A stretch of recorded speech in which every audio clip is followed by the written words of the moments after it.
Good afternoon, and what a day to start with. On the behalf of entire business world family, we wish our Honorable Prime Minister Narendra Modi ji a very happy birthday. Janandan ki dhero shubhkamnaएं. Today, we are standing at the cusp of 7 years of the Modi government.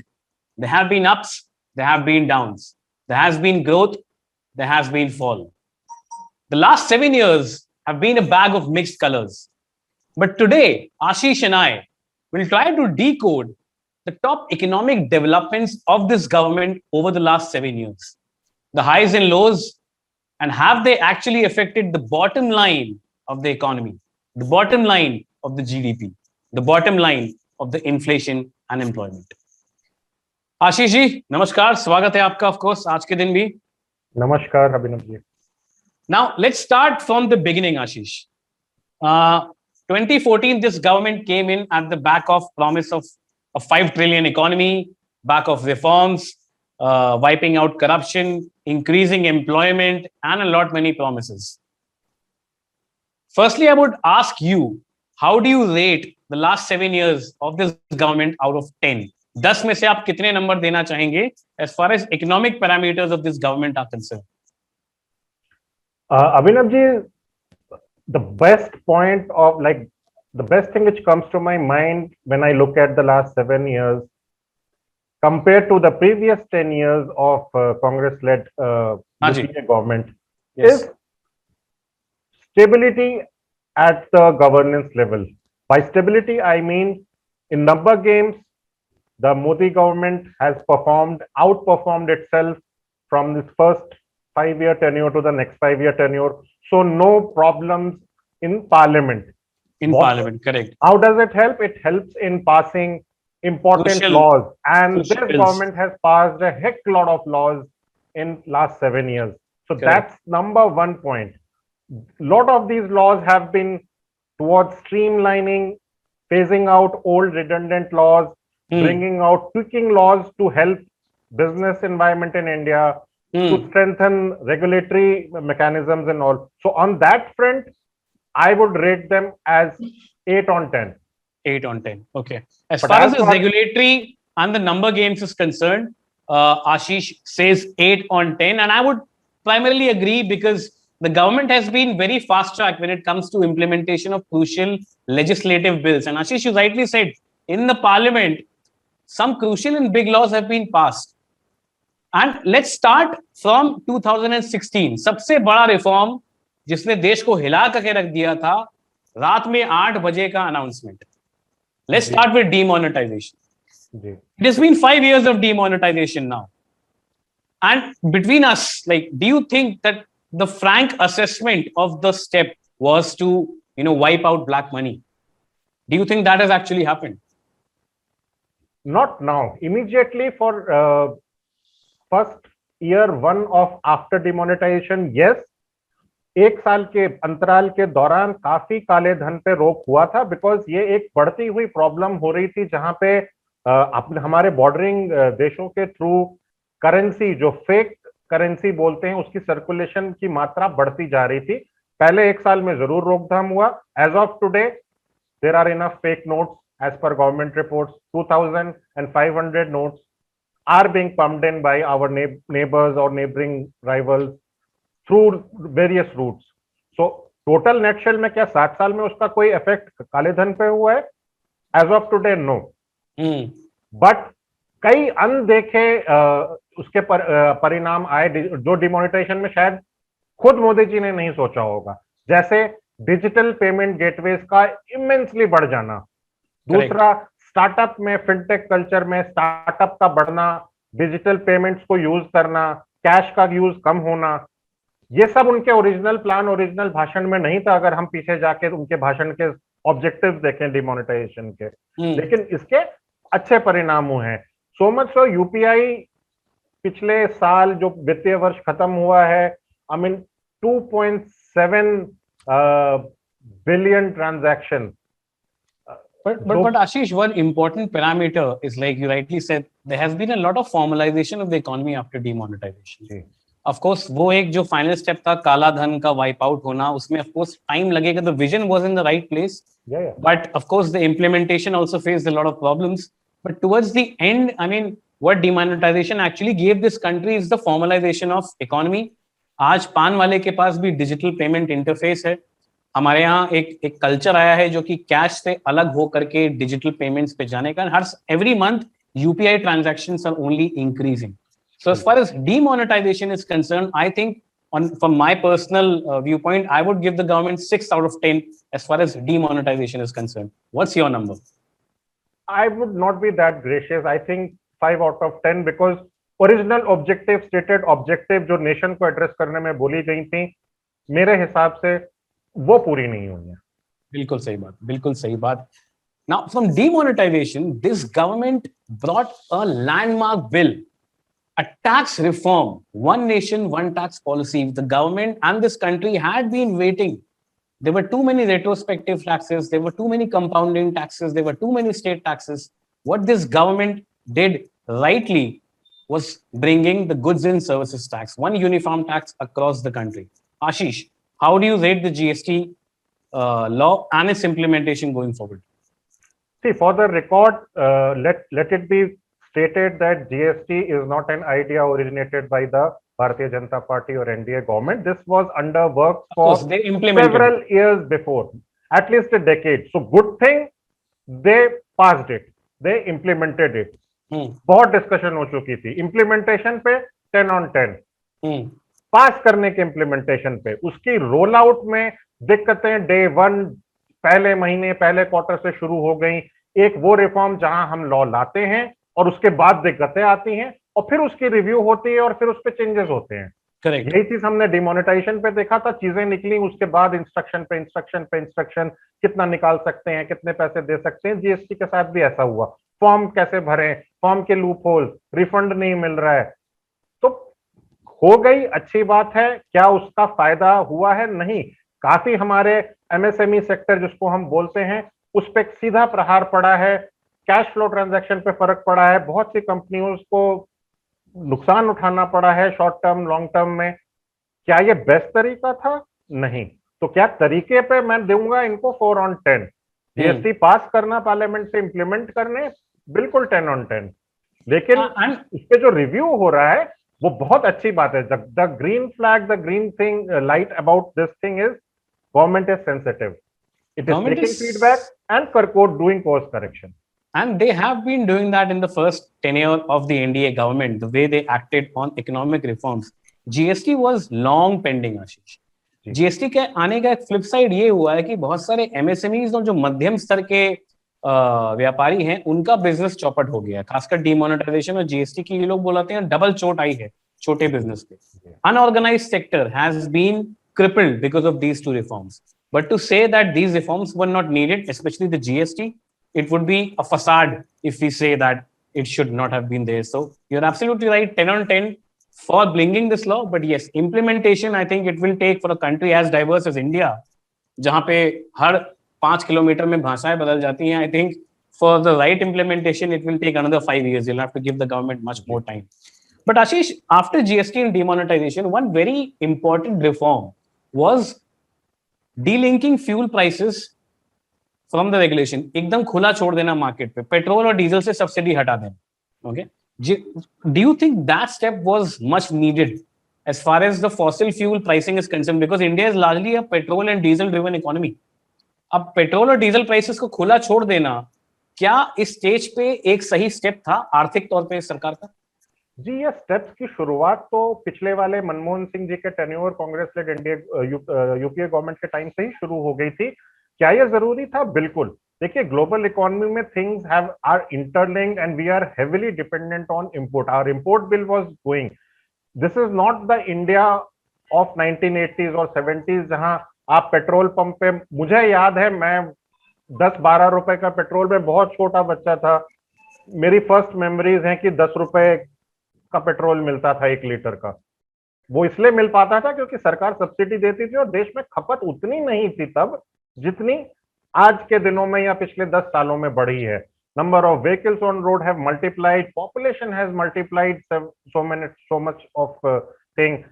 Gas connection का जो इन्होंने बहुत बड़ा काम किया, उससे LPG का consumption बढ़ा है। ठीक है, एनवायरनमेंट का वुड पे डिपेंड करना, आग जलाना, जंगल के लिए फायदा हुआ है, लेकिन पेट्रोलियम प्रोडक्ट्स और उनके डेरिवेटिव्स पे बहुत ज्यादा डिमांड बढ़ी है। उसके लिए ये एक सही स्टेप है कि आप मार्केट प्राइस करें, लेकिन ये थ्योरी में अच्छा लगता है।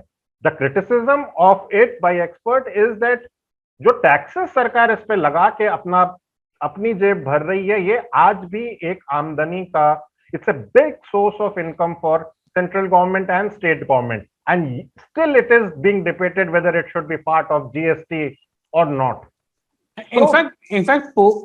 During COVID, all of us have realized, Ashish, that taxes on diesel and petrol have only been the substantial source of revenue for the government when the other avenues were closed. Having said that, the taxes on fossil fuels, I mean, eventually we have to move away from fossil-led fuels to electric vehicles and other avenues of driving. So, a lot of fossil fuel experts, a lot of taxation experts had opined when these laws were implemented, these reforms were implemented, that the government's thinking and vision is in the right direction, but it could have been done in phases, not like a sudden implementation of delinking the market prices. But that is another debate. Moving on to the next reform, Ashish, I'm talking about the bankruptcy bill, the bankruptcy code. Now, not only this government, but also the previous governments, NPAs had been on the agenda of every government. Raghuram Rajan, the former RBI governor, had stated that if not addressed, NPAs could be a ballooning problem. Do you think this government has been successful in addressing the NPA problem? देखिए, सवाल जितना simple सुनने में लगता है, जवाब उतना simple नहीं है। यस और नो में अगर जवाब दूं तो बिल्कुल नहीं। अगर सॉल्व कर ली होती तो सरकार की आमदनी, आय की स्थिति, the government would have been comfortably placed as far as incoming in cash flows are concerned. Correct. But some incidents like PNB scam, PMC, they have accelerated. They forced government, they gave a reality check कि boss बहुत steps लेने बाकी हैं, जल्दी करा जाए, companies दिवालिया होती हैं। और ये काइंड ऑफ देश में ना एक ये पैटर्न बन गया था कि हमारे उद्योगपति छोटे बड़े राज्य के दर पे सरकारी बैंकों से जाके लोकल सरकारी बैंकों से पैसे लें, सैंक्शन करवाएं, इन्फ्लुएंस डलवाएं, और फिर बाद में अपने को दिवालिया घोषित कर दें या भाग जाएं, और रिकवरी नहीं होती थी, और देश उसी का खामियाजा भुगत रहा है। तो स्टेप लिया, बिल्कुल right direction. IBC putting that in place, resolution process being in place, उसी का नतीजा है कि आज एक जेट एयरवेज ऐसी एयरलाइन बंद होने के बाद, दूसरे सेट ऑफ इन्वेस्टर्स आने के बाद अब ये उड़ने के तैयारी में है। ऐसी बहुत सी कंपनियां हैं। हाँ, उसका एक फ्लिप साइड और डार्क साइड भी है। Banks and lenders have to take a lot of haircut. अब जेट की बात मैं कर रहा था, 8,000 करोड़ से ऊपर की उनपे डेट थी, लेकिन जो अब नई ओनरशिप जिस कंसोर्टियम ने खरीदा है, उसको उसका 1/6 पैसा देना है, वो भी किश्तों में। ऐसे बहुत से केस है जहां पे critics are pointing out that a lot needs to be done and done quickly, otherwise the system is again somehow like कर्ज पूरा नहीं हो रहा है, 90% का हेयर कट मिल रहा है। But again, Ashish, addressing the NPA problem is more of a mindset problem. You know, the way Indian banks and especially Sarkari banks have been operated. I remember in one of the conferences, Aditya Puri HDFC bank के वहां बैठे हुए थे, उनके सामने SBI के chairman बैठे हुए थे, उन्होंने बोला था, this guy does not know what an NPA means. You know, he was pointing out towards Aditya Puri. So rightfully so, the Indian PSBs, the public sector banks, have been grotesque in addressing the NPA problems, and it is a step in the right direction. Like as with the other reforms of this government, the vision is fine. What matters is implementation. Now, Ashish, let me bring your attention towards off-late reforms which have happened. One, in the auto sector, the scrappage policy has been announced. Second is off lately the retrospective tax addressals which have been haunting not only this government but the past governments. उसके अलावा अभी जो इन लोगों ने telecom में reforms किए हैं, okay, changing the definition of AGR, giving moratorium to the telcos to pay their dues. How do you think they have played out this game? I think they have done what any previous government should have done. बहुत सारी चीजों की genesis सरकार की अपनी नीतियों से, अपने काम करने के तौर तरीकों के कारण प्रॉब्लम हुई थी। अब ये एजीआर का मामला बहुत पुराना है, जब टेलीकॉम लाइसेंसेस जस्ट प्राइवेटाइज हो रहे थे, ज्यादा चेक्स एंड बैलेंसेस रखने के चक्कर में आपको लगा दिया गया कि भाई इनकम में हम सारी इनकम इंक्लूड कर लेंगे, ये वगैरह वगैरह। जो भी उसकी हिस्ट्री थी, वो सरकारी प्रक्रिया से, बहुत से एक्सपर्ट्स मानते हैं कि अगर कोई भी government, who bells the cat वाली बात थी, लेकिन अगर कोई कर देता तो बहुत सारी चीजें, बिकॉज कोर्ट में सरकार ही केस लड़ रही थी इन लोगों के साथ। तो आपने जैसा बोला, ये सब मैं इनको रिफॉर्म्स नहीं बोलूंगा, मैं इनको बोलूंगा work which was necessary, which has been done, which is also a big thing, because सरकारी लेवल पे आपको कोर्स करेक्शन करना, सही नीतियों को रखना, पुरानों को हटा देना धीरे से, अच्छा और साहसिक कदम होता है, because it's not easy. It's very easy to just let the situation be as it exist and just move on, dragging on things. अभी भी एजीआर का मामला खत्म नहीं है, 4 साल का मोरेटोरियम भी है, लेकिन इंटरेस्ट के साथ बाद में लेंगे। और 4 साल के बाद अगर जनरल इलेक्शन गुजर चुका होगा, कौन सी सरकार होगी कोई नहीं जानता है। Of course, that's a different subject, and we can have a separate discussion over that, Ashish. But coming to the present day, we're standing in September of 2021. 2 years of COVID have passed, 2 waves have passed. The growth is very sluggish. We are standing at below 4% of GDP. Inflation is getting higher. We are witnessing unemployment like anything. Joblessness is at an all-time high. The migrant laborers have migrated from cities back to the villages. In fact, Twitter पे इस वक्त trend हो रहा है #मोदी रोजगार दो. My question is, going forward, what are the challenges जो सरकार के सामने है? एक तो अनएम्प्लॉयमेंट बहुत बड़ा चैलेंज है आशीष, ठीक है। नए जॉब्स बनाना, चाहे वो एडटेक सेक्टर को बूस्ट देना हो, चाहे स्टार्टअप्स को सब्सिडी एक्स्ट्रा देना हो, चाहे फंड ऑफ फंड्स बनाना हो, रोजगार क्रिएट करना है सरकार के लिए आने वाले दिनों में बहुत बड़ा चैलेंज होने वाला है. That is one. Second, how to tackle the growth. The consumer demand is not back after COVID, जो हम एक्सपेक्ट कर रहे थे जितनी तेजी से आएगी. Of course, demand is back. Festive season आने वाला है, शायद कुछ डिमांड वापस आए. But how do you see the coming 4 quarters for this government economically? Very tough time ahead, because simple सी बात है, globally economists, those who understand, those who practice economy have been telling this government since COVID came, please put cash in the hands of your consumer. Please come out with packages which directly make impact. हमारा middle class तबके को तो जैसे भूल ही गई थी सरकार. वो मजदूरों के लिए दे रही थी, पैकेजेस अनाउंस हुए, बड़े बड़े फिगर उसके साथ अटैच हुए, लेकिन अगर वो सही में ट्रांसलेट हो चुके होते तो मैं और आप ये वाली बात नहीं कर रहे होते. डिमांड नहीं बढ़ रही है, स्पेंडिंग नहीं जा रहा है. अभी भी लोग अपने इमरजेंसी स्पेंड्स पे ही खर्च कर रहे हैं. Discretionary spends almost middle class ने बंद कर दिए हैं, या वही कर रहे हैं जो बहुत जरूरत की चीज है. घर नहीं खरीदी जा रही है, नई गाड़ियां नहीं खरीदी जा रही हैं, डिमांड नहीं आ रहा है. अब 2 दिवाली, अब अगले आने वाले टाइम में जब दिवाली आएगी तो ये कोविड के दौरान 2 दिवाली होगी जिसमें उम्मीद है कि खर्चा होगा, लेकिन नहीं हो रहा है. तो सरकार के पास ये रोजगार बनाने का शुरू से था. इकोनॉमिक अगर चीजें ठीक रहती तो अभी 7वें साल में चीजें बहुत डिफरेंट हो गई होती. different हो गई होती है. And plus, Ashish, there's one more loophole. I mean, we have always wanting to become an export-led economy. But export bottlenecks have not been addressed by this government. I mean, Bangladesh has taken us over when it comes to becoming the big trade partners for US and other developed economies. China, जो कि supply chain जिनकी disrupt हो गई थी COVID के बाद, the displacement of China from the global supply chain hub was a big market which was created. It was a big void. India being the largest democracy in the world and जो हमारा market size है, हमारे लिए वो बहुत अच्छी opportunity थी वो एक मार्केट शेयर को ग्रैब करने, पर हम वो कर नहीं पाए. उसके क्या कारण हो सकते हैं? Simply put, this has been one of the biggest failures. आप याद कीजिए, 12 महीने पीछे जाइए टाइम पे, यही सितंबर का महीना था पिछले साल के वक्त जब कोविड की स्थिति, फर्स्ट वेव जो था वो एक्चुअली नंबर ऑफ केसेस बढ़ने लगे थे. मुझे जहां तक मेमोरी सर्व करती है, 17 सितंबर 2020 वो दिन था जहां हमने करीब 1 लाख मैक्सिमम केस टच किए थे एक दिन में. और उसी महीने में हड़बड़ी में आपने एग्रीकल्चर रिलेटेड बिल्स पास किए थे, और उत्तर प्रदेश जैसी सरकारों ने लेबर के ऊपर ऑर्डिनेंस लाके कि हम इतना अच्छा कर देंगे कि हम अपने हालात इतने अच्छे बना देंगे कि जो कंपनियां चाइना से निकलेंगी वो बस उत्तर प्रदेश, मध्य प्रदेश यहाँ पे आके अपनी फैक्ट्रियां लगा देंगी. आज के दिन में वो एक झूठ लगता है.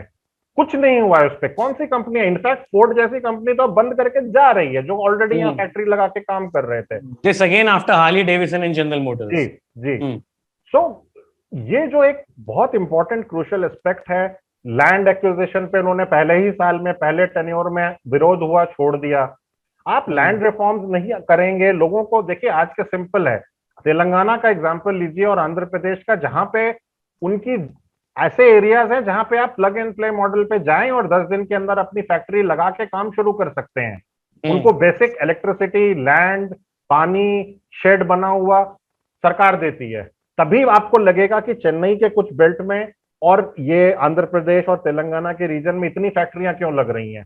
क्या ये चीज नेशनल लेवल पे नहीं हो सकता है? बिल्कुल हो सकता है। क्या इस सरकार ने ये चीजें की हैं? आई एम अफ्रेड नहीं की हैं। तो इनमें 10 पे आप इनको 2 या 3 या 4 से ज्यादा मार्क्स नहीं दे सकते हैं। अगर इन चीजों पे ध्यान दिया गया होता एक प्रपोज, एक प्लान की तरह, तो बहुत फायदा दिखता है इसमें। आशीष, हमारे जो शिपिंग पोर्ट्स हैं, I mean shipping ports have also not been evangelized according to the changing needs. I mean, I remember we were doing a story on this last year itself on how to convert into an export-driven economy. There are a lot of bottlenecks in the shipping sector as well. You know, हमारे ports की इतनी capacity नहीं है, हमारे ships उतना deliver नहीं करते हैं. Apart from that, when it comes to agriculture, we are still largely an agricultural economy. Agricultural reforms were introduced last year, but have they had a good or a big impact on the economy? No. We are still in a dilemma whether to implement them or not. There are more of political reasons than economic. And farmers are still sitting on strike. किसी ना किसी जगह पे 1 साल हो जाएगा उनको अक्टूबर से प्रोटेस्ट, नवंबर से प्रोटेस्ट करते हुए। So I think agriculture reforms, our healthcare reforms still need to be in place. What COVID has taught us that we need to enhance our healthcare budget. So मोटा मोटी अगर हम बात करें पिछले 7 साल में आशीष, रिफॉर्म्स इस ये सरकार लाई है, विजन इस सरकार के पास है, एबिलिटी भी इस सरकार के पास है। जहां पे हमने लैक किया है वो शायद मोस्टली इम्प्लीमेंटेशन है। जी, correct me if I am wrong. बिल्कुल सही कह रहे हो। खास करके जब आपके आधे से ज्यादा राज्य सेम रूलिंग पार्टी की सरकार है, वहां पे आप ये लो हैंगिंग फ्रूट्स जल्दी क्यों नहीं कर रहे हैं, समझ से बाहर है। और मुझे बस यही लगता है कि आने वाले 3 सालों में, जब इनके 10 साल पूरे होंगे, अगले 36 महीनों में इनके पास काफी चीजें करने के लिए हैं। डिसइन्वेस्टमेंट के बड़े बड़े टारगेट दिए हैं, आपको प्राइवेटाइजेशन करना है, आपको सरकार की अपनी इंटरवेंशन को कम करना है, आपको कंपनीज को लिस्ट करना है, आपको मोनेटाइज करने हैं पब्लिक एसेट, आपको बहुत काम करना है। सैडली कहीं बस ये इलेक्शन ड्रिवन ना हो, क्योंकि एक और प्रॉब्लम इस रहा है कि हर कुछ 6 महीने के अंतराल के बाद 2-4 राज्यों में इलेक्शंस आते हैं और ये इलेक्शन के साइकिल के आसपास ही ये सारी खबरें आती हैं, जो जिसके बाहर निकलने की बात खुद आज मोदी जी अपने बर्थडे से, मतलब 2014 से कर रहे थे कि एक नेशन एक इलेक्शन होगा, बहुत खर्चा बचेगा। उसकी तरफ भी सरकार का ही आइडिया था। क्या बात की आपने लोगों से? बात की तो क्या उसकी पब्लिक रिपोर्ट है? क्या लोगों ने किया? I am sure if there is an economic rational of conducting at one go और majority of them clubbing together with general election, lot of economic benefits will come. In fact, national, you rightly mentioned national monetization pipeline जो इस सरकार की नीति है, मुझे लगता है सरकार के टेन्योर के एंड होने से पहले LIC और air India will be privatized. What I rightly understand and what I rightly believe, I would want that to happen because these reforms have been pending, these sales have been pending over the longest period of time. But I think to get back job in the market, employment in the market, Ashish, what should be the focus of the government?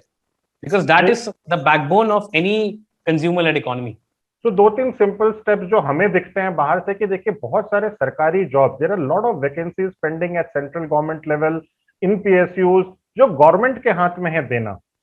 क्या उन्हें तुरंत किया जा सकता है? Obviously उसके economic fall out होंगे कि आपके पास पैसा है नहीं है, लेकिन कुछ काम सरकार को भी करना पड़ेगा। आप खाली बैठ के प्राइवेट सेक्टर के ऊपर नहीं डाल सकते, क्योंकि हमने 2 साल में देखा है प्राइवेट कंजम्पशन गिरी है, प्राइवेट इन्वेस्टमेंट गिरा है। ये सरकार का ही जो इन्वेस्टमेंट चल रहा है, भारतमाला रोड प्रोजेक्ट ले लीजिए, चाहे आप रीडेवलपमेंट ऑफ रेलवे स्टेशन, चाहे एयरपोर्ट, चाहे ये सब, इन कार्यों से ही कुछ डिमांड, कुछ काम चल रही है देश में। सरकार का खर्च करना, कैपिटल एक्सपेंडिचर उन्होंने 5-5.5 लाख करोड़ इस वर्ष का रखा था, आपको करना है। अपोजिशन, इकोनॉमिस्ट सब कह रहे हैं बोरो कीजिए, प्रिंट कीजिए, पंप इन कीजिए मनी, आपको करना है ये काम। आप साइड में बैठ के, प्राइवेट सेक्टर तो अपना नफा नुकसान देखता है और अपने शेयर होल्डर्स के लिए काम करता है, उसको अगर नहीं उसमें काम दिख रहा है तो प्राइवेट सेक्टर आपके लिए रोजगार नहीं क्रिएट करेगा। Also reduce the physical deficit. आप प्रिंट करने की बात कर रहे हैं, फिजिकल डेफिसिट, इंफ्रास्ट्रक्चर डेवलपमेंट पे काफी काम हुआ है पिछले 7 साल में। In fact infrastructure is the only one of the shining, not the only but one of the shining stars in the cloud for this government. But there have been arguments by some section of the economists, Ashish, and I would like to have your opinion on it. बड़ा ही valid कितना है वो पता नहीं, but बड़ा ही एक peculiar सा argument है। वो ये है कि जितनी भी सरकारी नौकरियां हैं उनमें जो पेमेंट है वो आप 30% कम कर दीजिए। अब उससे होगा ये कि मोस्टली हमारे यहाँ जो सरकारी नौकरियों के लिए अप्लाई करते हैं वो जॉब सिक्योरिटी के लिए अप्लाई करते हैं, देशभक्ति के लिए नहीं। ये एक साफ बात है। तो अगर आप 30% सैलरीज कम कर देंगे, 40% सैलरीज कर देंगे, तो सिर्फ वही लोग अप्लाई करेंगे जो लोग वाकई में वहां काम करना चाहते हैं।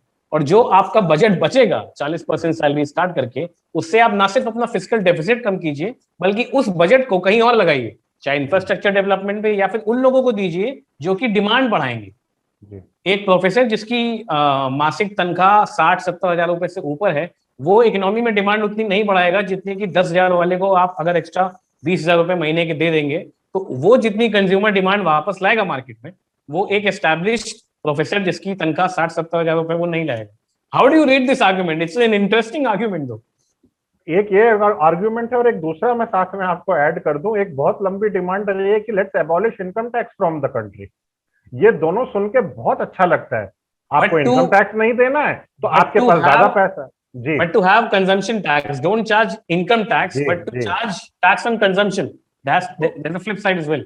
तो इन दोनों के पीछे का जो अंडरलाइंग थॉट वो यही है कि आप जितना पैसा कंज्यूमर के हाथ में डालेंगे, the more money you infuse in the hands of consumer, consumer will go out, spend that money for his improving his life standards, and that intel will create demand and that intel will keep the machines running of the economy.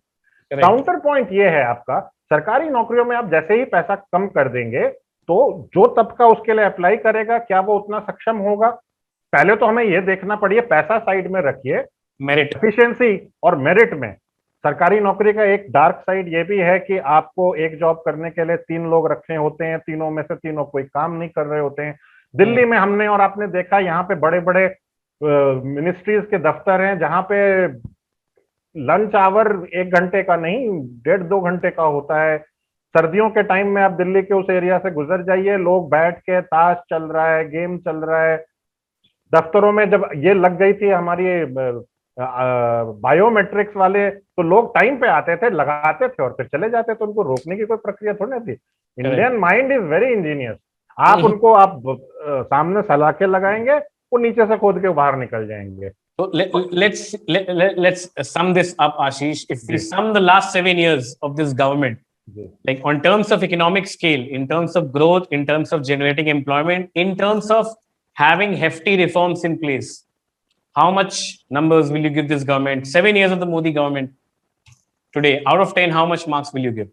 See, on economic parameters and all, lot of work on ground remains to be done. So policy side कर ली आपने, अब आपको implementation side पे ध्यान देना है, तो मैं इसको 6 के आसपास ही मार्क्स दूंगा। वो 6 का मेजर कंपोनेंट है कि आपने कई लॉज पास किए, स्टेबिलिटी दी गवर्नमेंट ने। Stable government is a very important thing which we take for granted, because we have seen coalition governments, we have seen the drama around everyday news making, this party, this faction is upset. Important reforms have been withheld because of the coalition government. So we should not take this stability at the central level for granted. Yes, lot more things could have been built on the platform of stability. आपके exports, आपके, आप याद कीजिए पहले कार्यकाल में प्रधानमंत्री एक देश से दूसरे देश हॉप कर रहे थे, इतने डेटा थे, वो बंद कर दिया। उसका इकोनॉमिक इंपैक्ट क्या पड़ा? अभी हमको इकोनॉमिक लेवल पे कितनी जगह हमारा एक्सपोर्ट मार्केट खुल गया है, कहाँ हमारा डिमांड जा रहा है। अगर अच्छा काम चल रहा है तो ये पब्लिक डोमेन में क्यों नहीं है, इस पर डिस्कशन क्यों नहीं होती है? अगर कुछ अच्छा नहीं हुआ है तो अच्छा किया जाना चाहिए। भाई डिप्लोमेसी खाली नहीं एक रीजन था प्रधानमंत्री का दौरा करना, इतने सारे देशों में, ऐसे देश जहां कभी कोई प्रधानमंत्री नहीं गया था। लेकिन आपको ट्रेड भी तो, कॉमर्स भी ले जाना है, इंडिया से इन्वेस्टमेंट भी वहां ले जानी है, वहां की अच्छी चीजें यहाँ लानी है। तो उन सब चीजों को मद्देनजर रखते हुए मैं 6-10 में से 6 देता हूं, उम्मीद के साथ कि अगले 3 वर्षों में कुछ तो इंपॉर्टेंट 3-4 काम होंगे। LIC जरूर लिस्ट होने जाएगी क्योंकि उसकी प्रक्रिया चल रही है। एयर इंडिया बिल्कुल प्राइवेटाइजेशन के पास है क्योंकि उसकी प्रक्रिया भी, फाइनेंशियल बिड खत्म हो चुके हैं। कोई रीजन हमें नहीं दिखता है कि ये दोनों चीजें अब ज्यादा लटकें। तो ऐसे ऐसे और काम भी आपको करने पड़ेंगे और जॉब्स ऑब्वियसली क्रिएट करना पड़ेगा, वैकेंसीज फिल करनी पड़ेगी। लेट्स सी कि ये अगले 3 साल में कितना कर पाते हैं। 3 भी नहीं, मैं 2.5 साल दूंगा क्योंकि आखिरी के 6 महीनों में तो आप 2 महीने 3 महीने केयरटेकर गवर्नमेंट होते हैं, इलेक्शन हो रहे होते election mode. So जी। yeah, it's rightfully said. Like on implementation, I would give this government 3 out of 10. But on vision, there could be a range. An argument could be made between 7.5 to 8. So that is the summation for the 7 years of the Modi government from us. Having said that, there needs to be increase in the consumer demand within the country. There needs to be an increase in the consumer demand within the country. We have to become an export-driven economy, and for that, we need to focus on export bottlenecks. We need to solve them, and of course, for creating employment, we need to start from education reforms, Ashish, which have been implemented last year. And we have to make this manufacturing hub. जो हम ये jargon सुन रहे हैं, अब इसको reality करने का वक्त आ गया है। Set up those factories, put people into jobs.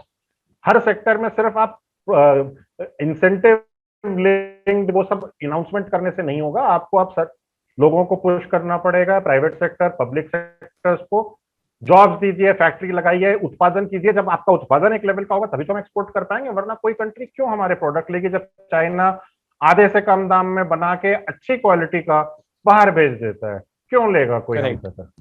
We have to counter that market. That's it from this episode of Minutes of the Week. We'll see you very soon next week. एक बार फिर जन्मदिन की हार्दिक शुभकामनाएं प्रधानमंत्री जी को from our Business World family, and we will see you soon. Bye bye. Thank you.